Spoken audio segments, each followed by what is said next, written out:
यहाँ पर आपको एक मॉलिक्यूल का मॉडल दिख रहा है। यहाँ पर काला जो बॉल है ये कार्बन एटम को रिप्रेजेंट कर रहा है और सफ़ेद बॉल्स जो है ये हाइड्रोजन एटम को रिप्रेजेंट कर रहा है। तो चलिए सबसे पहले इसका नाम हम लोग देख लेते हैं क्या होना चाहिए। तो 3 कार्बन एटम्स है, तो इसका मतलब हम इसके नाम में प्रॉप रखेंगे। प्रॉप 3 को इंडिकेट करता है।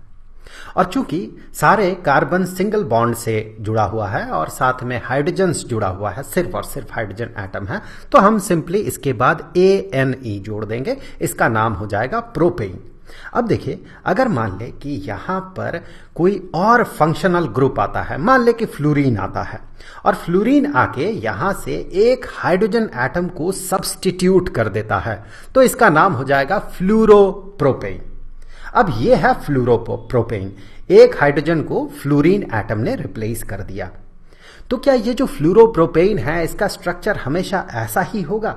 इसका तो और भी पॉसिबिलिटीज है। अगर मान ले कि फ्लोरीन एटम आके इस कार्बन एटम के साथ जुड़ जाता, तो अगर वैसा सिचुएशन होता तो देखिए उन दोनों में हमें एक क्लियर डिफरेंस दिखता। जैसे यहां पर 2 फ्लूरोप्रोपेन हमें दिख रहा है। अगर पहले की बात करें, इस पहले वाले की बात करें, तो पहले वाले में जो एटम है, जो फ्लोरीन एटम है, वो आके छोर वाले कार्बन एटम से जुड़ रहा है। और अगर दूसरे वाले की बात करें तो वहां पर फ्लोरीन एटम आके बीच वाले कार्बन एटम के साथ जुड़ रहा है। तो इन दोनों में स्ट्रक्चरली एक डिफरेंस है और दोनों के प्रॉपर्टीज में भी थोड़ा बहुत अंतर आएगा। तो ऐसे मॉलिक्यूल्स को एक दूसरे के आइसोमर्स कहा जाता है, जहां पर कि नंबर ऑफ एटम्स अगर आप देखें, अगर दोनों में नंबर ऑफ एटम्स देखें तो हर एक एलिमेंट का एटम एग्जैक्टली सेम है, सिर्फ थोड़ा सा पोजीशन में अंतर है, स्ट्रक्चर में थोड़ा सा अंतर है। तो इन्हें एक दूसरे का आइसोमर्स कहा जाता है। तो आइसोमर्स इस तरह का मॉलिक्यूल्स है, मॉलिक्यूल्स हो सकता है या पॉलीएटॉमिक आयंस हो सकता है। सो आइसोमर्स इस तरह के मॉलिक्यूल्स हैं जिनका कि मॉलिक्यूलर फॉर्मूला एग्जैक्टली सेम होगा, आइडेंटिकल होगा, होना भी चाहिए क्योंकि उसमें नंबर ऑफ एटम्स, हर एक एलिमेंट का number of atoms exactly same होगा। बट उनका अरेंजमेंट जो है, जो वहां पर अलग अलग एलिमेंट्स का एटम है, उनका जो अरेंजमेंट है वो अरेंजमेंट अलग अलग होता है। तो इन्हें एक दूसरे का आइसोमर्स कहा जाता है। तो आइसोमर्स को बेसिकली 2 कैटेगरीज में कैटेगराइज किया जाता है। एक को कंस्टिट्यूशनल आइसोमर्स या फिर स्ट्रक्चरल आइसोमर्स कहा जाता है और दूसरे को कहा जाता है स्टीरियो आइसोमर्स या फिर स्पेशियल आइसोमर्स। स्पेशियल आइसोमर्स को भी आगे हम इस तरह से 2 कैटेगरीज में कैटेगराइज कर सकते हैं, डायास्टीरियोमर्स और फिर एनांसियोमर्स। सबसे पहले बात करते हैं कंस्टिट्यूशनल आइसोमर पे। कंस्टिट्यूशनल आइसोमर्स का एग्जाम्पल हमने थोड़ी देर पहले देखा। जो फ्लूरोप्रोपेन का एग्जाम्पल हमने लिया था ये कंस्टिट्यूशनल या फिर स्ट्रक्चरल आइसोमर का एग्जाम्पल है। यहां पर देखिए जो फंक्शनल ग्रुप, यहां पर फ्लोरीन आके जुड़ रहा है, ये फ्लोरीन की जगह कोई और फंक्शनल ग्रुप भी हो सकता था, OH फंक्शनल ग्रुप हो सकता था, कुछ भी हो सकता था। तो वो जो फंक्शनल ग्रुप आके जुड़ रहा है वो देखिए अलग अलग जगह पे जुड़ रहा है, अलग अलग पोजिशन में आके जुड़ रहा है, अलग अलग कार्बन एटम में आके जुड़ रहा है। सो इस तरह के आइसोमर्स को स्ट्रक्चरल आइसोमर्स कहा जाता है। इनका स्ट्रक्चर में ही, फंडामेंटल स्ट्रक्चर में ही डिफरेंस होता है। अब यहां से आगे बढ़ते हैं और स्टीरियो आइसोमर्स पे बात करते हैं। यहां पर हम लोग देखेंगे कि 2 आइसोमर्स में से पहले आइसोमर के जिस कार्बन एटम के साथ जो फंक्शनल ग्रुप जुड़ा हुआ होगा, दूसरे आइसोमर में भी उसी कार्बन एटम के साथ वही फंक्शनल ग्रुप जुड़ा हुआ होगा। तो डिफरेंस क्या होगा इसमें? इसमें डिफरेंस होगा रिलेटिव पोजीशन का या ओरिएंटेशन का। चलिए एग्जाम्पल से हमें बेहतर समझ में आएगा। तो शुरुआत करते हैं एनंसियोमर्स से। एनंसियोमर्स इस तरह का मॉलिक्यूल्स होता है या फिर 2 मॉलिक्यूल्स होगा एक दूसरे का एनंसियोमर्स। यहां पर देखिए आपको दिख रहा है मीथेन मॉलिक्यूल। यहां पर क्या होगा, एक हाइड्रोजन एटम क्लोरीन से सब्स्टिट्यूटेड होगा मान ले, और दूसरा हाइड्रोजन एटम ब्रोमीन से सब्स्टिट्यूटेड होगा। तो यहां पर देखिए 2 अलग अलग पॉसिबिलिटीज हमने कंसीडर किया।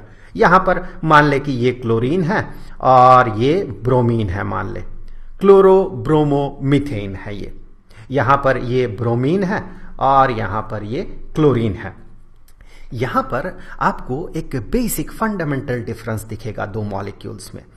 ऐसे तो ऊपर ऊपर तौर पे देखा जाए तो ये बिल्कुल सेम दिख रहा है, लेकिन इसमें एक फंडामेंटल डिफरेंस है। वो डिफरेंस ये है कि आप किसी को भी कितना भी रोटेट कर ले, एक दूसरे के ऊपर एग्जैक्टली सुपर इम्पोज नहीं कर सकते हैं। कुछ भी कर लिया जाए सुपर इम्पोज नहीं हो सकता है, मतलब एग्जैक्टली सेम ये नहीं है। ये एक दूसरे का मिरर इमेज है। किस तरह से, यहां पर देख लीजिए, ये हो गया मिरर इमेज एक दूसरे का।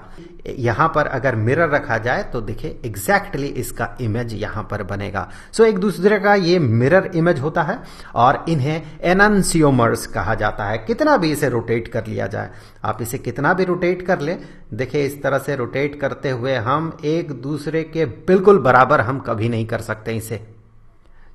इस तरह के मॉलिक्यूल्स जो है एक दूसरे का एनंसियोमर्स होता है। यहां से आगे बढ़ते हैं डायस्टीरियोमर्स पे। सबसे पहले बात करते हैं सिस और ट्रांस आइसोमर्स पे, फिर हम बात करेंगे रोटेमर्स पे। यहां पर देखें, हम एग्जांपल लेंगे सिस और ट्रांस आइसोमर्स का। यहां पर हमें जो मॉलिक्यूल दिख रहा है, ये मॉलिक्यूल है इथीन मॉलिक्यूल। यहां पर देखें कार्बन कार्बन के बीच डबल बॉन्ड है, तो ये इथीन मॉलिक्यूल है। यहां पर मान ले कि 2 क्लोरीन एटम आ रहा है और 2 हाइड्रोजन को रिप्लेस कर रहा है। यहां पर देखिए 2 क्लोरीन एटम आया, यहां पर जो येलो बॉल है मान ले कि ये क्लोरीन को रिप्रेजेंट कर रहा, तो ये क्लोरीन और ये क्लोरीन 2 हाइड्रोजन को रिप्लेस कर दिया। तो एक पॉसिबिलिटी तो इस तरह का होगा और दूसरा पॉसिबिलिटी एक इस तरह का भी होगा। तो यहां पर देखिए दोनों में फंडामेंटल डिफरेंस है।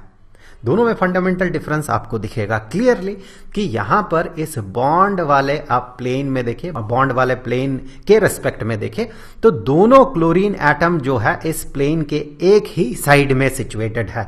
लेकिन इस केस में बॉन्ड वाले प्लेन के एक तरफ एक एटम है और दूसरे तरफ दूसरा एटम है।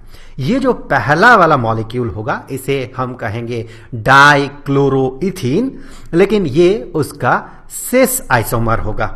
और ये उसी का, ये भी डाइक्लोरोइथीन ही है, लेकिन ये इसका ट्रांस आइसोमर होगा। सिस मतलब सेम साइड में अगर ये जो ग्रुप आके जुड़ा है, फंक्शनल ग्रुप आके जुड़ा है, वो अगर सेम साइड में होगा, इस डबल बॉन्ड के सेम साइड में होगा तो ये सिस हो गया। और अगर 2 अलग अलग साइड में होगा, ये फंक्शनल ग्रुप अलग अलग साइड में आके जुड़ेगा तो ये हो जाएगा ट्रांस आइसोमर। अब रोटेमर्स पे बात करते हैं। यहां पर आपको डाइक्लोरोइथेन दिख रहा है। यहां पर कार्बन कार्बन के बीच सिंगल बॉन्ड है तो ये डाइक्लोरोइथेन है। अब देखिए इसका और भी पॉसिबिलिटीज है। ये एक पॉसिबिलिटी है और अब ये देखिए दूसरा पॉसिबिलिटी है। दोनों में अगर आप डिफरेंशिएट करें तो आप देखिए यहां पर ये जो क्लोरीन 2 क्लोरीन एटम्स है, ये एग्जैक्टली ऑपोजिट नहीं है एक दूसरे के। यहां पर इस केस में ये दोनों एग्जैक्टली ऑपोजिट है। इस तरह के केस में ये ट्रांस आइसोमर होगा, ट्रांस रोटेमर आइसोमर होगा या ट्रांस रोटेमर होगा और इसे गॉश कहा जाता है।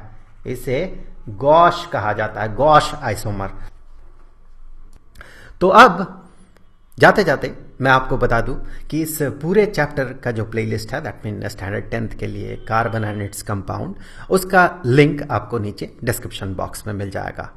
तो मिलते हैं अगले वीडियो में, तब तक के लिए खुश रहें, गुड बाय।